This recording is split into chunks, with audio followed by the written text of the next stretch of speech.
Hi friends, எல்லாருக்கும் வணக்கம். Tips லவ்னியா சேனலுக்கு உங்களை அன்போடு வரவேற்கிறோம். இன்றைக்கி நம்ம சேனலில் சப்ஸ்கிரைபர் ஒருத்தவங்க கேட்ட ரெசிபி செஞ்சு காமிச்சிருக்கோம். சக்கரவள்ளி கிழங்கு சப்பாத்தி சிம்பிளாக டேஸ்ட்டாக செஞ்சு காமிச்சிருக்கோம். வாங்க வீடியோக்குள்ளே போகலாம்.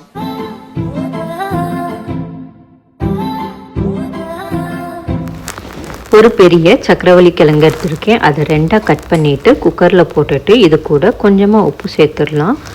உப்பு போட்டுட்டு இதில் தண்ணி ஊற்றிடலாம். சக்கரவள்ளி கிழங்கு மூழ்கிற அளவுக்கு தண்ணி ஊற்றிக்கோங்க, அப்போ தான் நல்லா வேகும். இதை ஒரு 4-5 விசில் விட்டு எடுத்துக்கோங்க. ஏன்னா நம்மளுக்கு குழைவாக வரணும், அதுக்காக 4-5 விசில் விட்டு எடுத்துக்கலாம். இது வெந்துருச்சு. ஆவி போனோடனே மெதுவாக ஓப்பன் பண்ணி பார்த்துடலாம். பாருங்கள், நம்மளோட சக்கரவள்ளி கிழங்கு நல்லா வெந்துருச்சு. அதை தோலை உரித்து நல்லா மசிச்சு எடுத்து வச்சுருக்கேன். இப்போ நான் மிக்சி ஜாரில் தான் மாவு அரைக்க போகிறேன். இதில் நம்ம வேக வச்சு எடுத்து வச்சுருக்கிற சக்கரவள்ளி கிழங்க போட்டுடலாம். இது கூட இந்த கப்பில் நான் 2 கப் கோதுமை மாவு எடுத்துக்கிறேன்.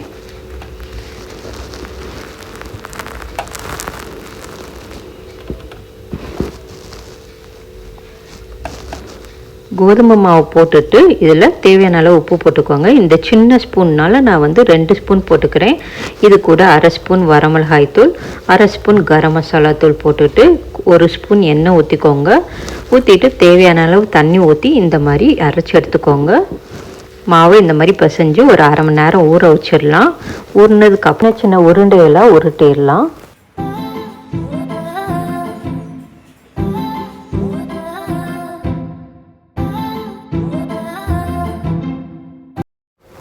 சப்பாத்தி மாவை சின்ன உருண்டையாக ஒட்டினதுக்கு அப்புறமா வரமாவில் நல்லா 2 பக்கமும் பரட்டிட்டு சப்பாத்தி கட்டையில் வச்சு நம்ம தேய்ச்சிடலாம்.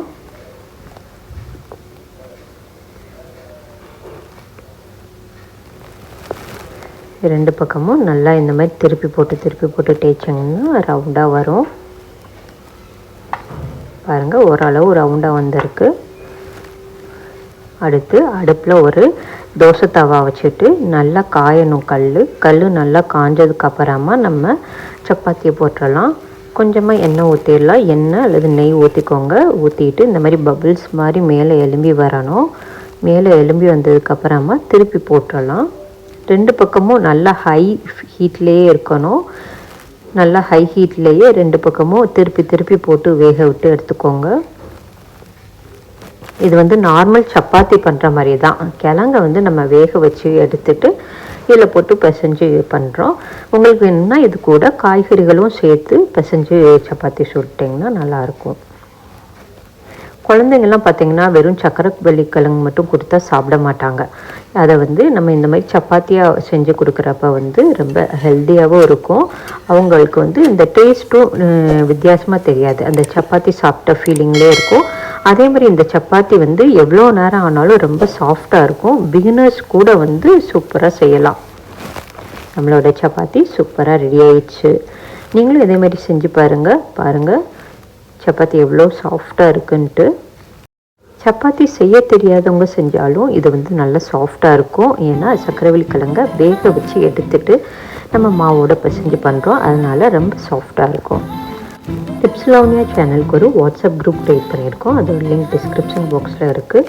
சரி, நம்மளோட சேனலில் ஜாயின் பண்ணி நம்ம சேனலுக்கு சப்போர்ட் பண்ணுங்கள். உங்களுக்கு இந்த வீடியோ பிடிச்சிருந்துச்சுன்னா லைக் பண்ணி உங்கள் ஃப்ரெண்ட்ஸ் கூட நிறைய ஷேர் பண்ணுங்கள். இன்னும் நம்ம சேனலை சப்ஸ்கிரைப் பண்ணாமல் பார்த்துட்டு இருந்தீங்கன்னா சப்ஸ்கிரைப் பண்ணி கூடவே பெல் ஐக்கனையும் கிளிக் பண்ணிக்கோங்க. நன்றி, வணக்கம்.